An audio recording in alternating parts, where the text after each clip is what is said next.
எல்லாருக்கும் நமஸ்காரம். இன்னைக்கு ஆண்டாளுடைய திருப்பாவையில 28வது பாசுரம்.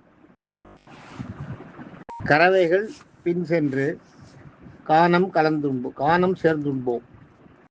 அறிவொன்றும் இல்லாத ஆட்சியர் குலத்து உந்தன்னை பிறவி பெருதனை புண்ணியம் யாமுடையோம். குறைவொன்றுமில்லா கோவிந்தா உந்தன்னோடு உறவேல் நமக்கு இங்கு ஒழிக்க ஒழியாது. அறியாத பிள்ளைகளும் அன்பினால் உந்தன்னை சிறுபேர் அழைத்தனவும் சீறி அருளாதே. இறைவா நீ தாராய் பறையலோ ரெம்பாவாய் அப்படின்ற பாட்டு இது. இந்த பாட்டை சொன்னோம்னா, கறவைகள் பின் சென்று காணம் கலந்தும்போல் அறிவொன்றும் இல்லாத ஆக்கிய உலகத்தினை தெரிவிப்பதில் புண்ணியம் யாமுடையும். குறைவொன்றுமில்லாத கோவிந்தா உந்தன்னோடு உறவேல் நமக்கு இங்கு ஒழிக்க ஒழியாது. அறியாத பள்ளிகளோம் அன்பினால் உந்தன்னை சிறுபேர் அழைத்தனவும் சீறி அருளாதே. இறைவா நீ தாராய் பறையலோ ரெம்பாவாய்னு அர்த்தம் பாட்டுது. இந்த பாட்டை கறவைகள் பின் சென்று, அதாவது தான் ஒண்ணுமே அடிமுட்டாள்ன்றான். அதாவது கறவைகள் பின் சென்று, அதாவது பசுமாடுகளை பின்னாடி போயிட்டு அதை மாடுகளை ஓட்டின்னு போயிட்டு அதுக்கு பின்னாடி போயிட்டு அதை ஓட்டின்னு போயிட்டு அது கூட என்ன பண்ணுமா, அந்த மாடுகள் போகிறது கூட மாடுகள் பின்னாடி போகும், மாடுகள் முன்னாடி போகுமா வழிகாட்டு. இவா அது பின்னாடி போவாளாம். அந்த இடத்துல கூட மாட்டை இவா ஓட்டின்னு போகிறது சொல்ல மாட்டான், மாடு இவாளை கூட்டின்னு போகிற மாதிரி சொல்கிறான். பறவைகள் பின் சென்று காணம் கலந்துண்போம். காணம்னா காட்டில், கலந்து உண்போம்னா நாங்கள் எங்களுக்கு நைவேத்தியம் பண்ண தெரியாது, வேறு எதுவும் இதெல்லாம் படைக்கிறது கிடைக்கிறது அதெல்லாம் தெரியாது, எல்லாரும் ஒன்றா உட்காந்து சாப்பிடுவோம், கலந்து உண்போம். அறிவொன்றும் இல்லாத, அதாவது அந்த அளவுக்கு முட்டாள் நாங்கள், அவ்வளவு புத்தி கிடையாது எங்களுக்கு அர்த்தம். ஆண்டாள் சொல்றா, அப்படி சொல்றான்னா அவள் இல்லை, அது அவள்லாம் எவ்வளவோ அறிவாளிகள் தான், அதை சொல்லுவா. பெருமை அவளோட ஆத்தாமிக்கு சொல்ற, அறிவொன்றும் இல்லாத ஆய்குலன்னா ஆயர்குலம், ஆயர் குலத்தில் அப்படின்னு, அறிவொன்றும் இல்லாத ஆயர் குலத்தில் இப்படி அப்படி எடுத்துக்கணும். அறிவொன்றும் இல்லாத ஆய்குலத்துணைன்னா அந்த ஆயர் குலத்தில் பிறந்திருக்க உன்னைன்னு அப்படி ஆயிடும் அர்த்தம். அப்படி இல்லை, அறிவொன்றும் இல்லாத ஆயர் குலத்தில், அறிவொன்றும் இல்லாத ஆய்குலத்திற்கு அறிவொன்றும் இல்லாத ஆயர் குலத்தில் உன்னை பிறவி பெருந்தனைனா நீ இந்த ஆயர் குலத்தில் பிறந்திய, அது பிறவி பெருந்தனை, அதுதான் நாங்கள் செஞ்ச புண்ணியம் யாமுடையோம். வேற ஒன்றும் நாங்கள் செய்யலை. வேற எதுவும் உனக்காக நாங்கள் பக்தியாக உன்னை வேண்டிய தவம் இருக்குல்ல, உன்னை எங்களுக்கு இப்போ நான் உன்னை பார்க்கணும், உன்னை காட்சி கொடுன்னு நான் தவம் இருக்கல, எந்த ஞான கர்ம யோகங்கள் எதுவுமே செய்யலை. இது எங்க குலத்துல பிறந்திருக்கிய, அதுவே பெரிய புண்ணியம். பிறவி பெருந்தனை புண்ணியம் யாமுடையோம். குறைவொன்றும் இல்லாத கோவிந்தா, உங்ககிட்ட குறையே கிடையாது, ஆனா எங்ககிட்ட எல்லா குறையும் எங்ககிட்ட இருக்கு. குறைவொன்றும் இல்லாத கோவிந்தா உன்னோட உறவேல் நமக்கு இங்கு ஒழிக்க ஒழியாது. உறவேல்ன்றது இந்த உறவுன்றது இருக்க, அதை என்ன அழகா சொல்றாரு தெரியுமா? இதை நான் ராமானுஜரோட பாஷ்யத்துல சொல்லுவாரு. உறவேல்னா சாதாரண உறவு இல்லை. உறவேல்ன்றது அந்த அந்த ஒருத்தருக்குள்ள ஒருத்தர் சேர்ந்துக்கிற உறவு என்னன்னா,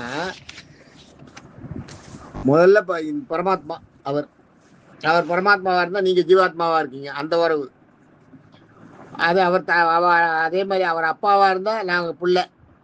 ராமானுஜர் சொல்ற அதை ஈக்குவல் பண்ணி சொல்றாரு. உறவு உனக்கு எனக்கு உறவு என்னன்னா, நீ பரமாத்மா, நான் ஜீவாத்மா. தந்தை உனக்கு புள்ள, நாங்க பிள்ளைங்கிற உறவு. காப்பவன், எங்களை காப்பவன் போது, எங்களை காப்பவன்னா எங்களை காக்க ஏதாவது ஒரு பொருளை காப்பாற்றணும். அதை காக்கப்படுற பொருள் நாங்க. ஒரு பொருளை ஒரு கிலோ தங்கத்தை கொடுத்து ஜாக்கிரதையா வச்சுக்கோன்னா, பாதுகாப்புக்கு வச்சோம்னா, அதை காப்பாத்தினா நாங்க தங்கம், நீ காப்பாற்றுறோம். அதே மாதிரி அடிமை உறவு. நாங்க உனக்கு அடிமை, நாங்க நீ எங்களை அடிமை கொள்றேன்னா நாங்க உனக்கு அடிமையா இருந்து உறவு பண்றோமே, உறவு செய்யறோமே, அதுதான் எங்க உறவு. தலைவன், நீ எனக்கு தலைவனா இருந்தா நாங்க உனக்கு தலைவியா இருக்கும், தலைவின்ற உறவு. அது எவ்வளவு நெருக்கமான உறவு அதை சொல்றாரு. தலைவன்னா தலைவின்ற உறவு. அறியப்படுபவன்றது நீ நீ யாருன்றதை நாங்க தெரிஞ்சுக்கிறோம். அப்போ நாங்கள் என்ன ஆகிறோம், தெரிஞ்சுக்கிற ஆளாகிடுறோம் இல்லையா. நீ நாங்கள் தெரிஞ்சுக்கிற ஆளாக நீ இருந்தேன்னா, நீ ஒன்று தெரிஞ்சுக்கிற ஆளாக நாங்கள் இருக்கோம். அதான் நாங்கள் தெரிஞ்சுக்கிற மாதிரி நீங்கள் இருந்தேன்னா, அறியப்படுபவராக இருந்தேன்னா நாங்கள் அறிபவராக இருப்போம், ஒன்று தெரிஞ்சுக்கிறவனாக இருக்கும். அந்த உறவு இதெல்லாம் போகாது எப்பயுமே. ஒரு சொத்துக்கு சொந்தக்காரன் நீன்னா நாங்கள் தான் அந்த சொத்து நாங்கன்னா நீ சொத்துக்கு சொந்தக்காரன். அந்த மாதிரி அதே மாதிரி எங்களது ஆன்மா எங்களோட ஆன்மாவாக நீ இருந்தேன்னா நாங்கள் வந்து உடம்பாக இருப்போம். இந்த உடம்புக்குள்ளே இருக்கு இல்லையா ஆன்மா தானே ஆட்டி வைக்கிறது இந்த உடம்பை, அது சொல்கிறாருங்க. அதே மாதிரி போகத்தை தாங்குகிறவன்னா நம்மளெல்லாம் தாங்கணும். ஏதோ ஒன்று தாங்கிறான்னா எதையோ ஒரு பொருளை தானே தாங்கணும். இது ஒன்றுமே இல்லாத வெறும் அப்படியே ஓப்பனாக போய் எதையோ ஒன்று தாங்குறோன்னு சொல்ல முடியுமா? ஒன்று தாங்குறான்னா ஏதோ ஒரு லோடை சுமக்கிறான், ஒரு சுமையை சுமக்கிறான், அதான் தாங்குறான் இல்லையா. ஒரு கஷ்டத்தை தாங்குறான் அப்படின்னா அந்த கஷ்டமாக இருக்கிறது நாங்கள். ஒரு இன்பத்தை தாங்குறான், அந்த இன்பமாக இருக்கிறது நாங்கள். அதாவது அந்த தாங்குகிறவன்னா தாங்கப்படும் பொருளாகிடுறோம் நம்ம. அதைத்தான் இங்கே சொல்கிறேன். தாங்குகிறான்னா தாங்கப்படும் பொருள். அதே மாதிரி இப்போ ராமானுஜர் சொன்னது எல்லாம் போகத்தை அனுபவிப்போம்னா நாங்கள் அந்த போகத்தின் பொருளாகிடுறோம். நெல் விளையிறது, நெல்லை நம்ம நெல்லை ஒரு விவசாயி விளைவிச்சார்னா நாங்கள் நெல்லாக இருப்போம். நாங்கள் போகமாக இருந்து உனக்கு போகத்தை கொடுப்போம் உங்களுக்கு. அது மாதிரி எனக்கும் உங்களுக்கும் உனக்கு இருக்கிற உறவெல்லாம் ஒழியாது. ஆண்டாள் சொல்கிறா, எங்களுக்கும் உனக்கும் இருக்கிற உறவு ஒழியவே ஒழியாது. அந்த மாதிரிலாம் இருக்கு. அதனால